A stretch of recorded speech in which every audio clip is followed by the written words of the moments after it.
तर खूप वेळ वाट बघितल्यानंतर फायनली आता आमचं पॅकअप झालं होतं आणि वेळ झाली होती 9:15.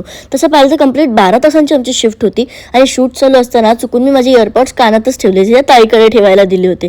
तर इथे बाप्पाच्या पाया पडलो, सर्वांशी थोडा वेळ गप्पा मारल्या आणि आम्हाला निघायची घाई होती. पण या मुली काही जागच्या हालेच ना. तर इथे संपूर्ण प्रोडक्शनचंच पॅकअप झालं होतं. तर सगळ्या सेट आवराआवरीची कामं चालू होती. तर रूममध्ये आल्याला पहिलं माईक काढून दिला, कपडे चेंज केले आणि लागलो आम्ही मेकअप काढायला. पण या दिव्याने मेकअप काढायच्या नादात सगळे टिश्यूज संपवले आणि मला वाटलं कॅब आली असेल, पण बाहेर जाऊन बघते तर कॅब बुक झालीच नव्हती. तिथे आरची ट्राय करत होती, जान्हवी पण ट्राय करत होती, पण या वेळेला फिल्म सिटीमध्ये कोणी राईड एक्सेप्ट करत नव्हतं. तरीही आम्ही निघालो. पण इथे आमच्यासोबत दिव्याचे बाबा होते, त्यामुळे टेन्शन नाही. पण घरी कसं जायचं हा एक मोठा प्रश्नच होता.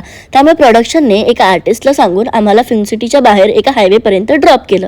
तर इथे दिव्याला बाय केलं, कारण तिला पुण्याला जायचं होतं आणि मी, आर्ची आणि जान्हवी आम्हाला जायचं होतं पलीकडे, हायवे क्रॉस करायचा होता. तर आम्हाला वाटलं इथे एखादं एस्कलेटर किंवा लिफ्ट तरी नक्कीच असेल. पण आमचा पोपट झाला गाईस, काहीच नव्हतं. आम्हाला जड बॅग घेऊन या स्टेअरकेसने जायला लागलं. तिथे आर्चीला छान बाय केलं, खूप क्यूट होती मुलगी. आणि तुम्हाला वाटलं का की ही गुजराती असेल?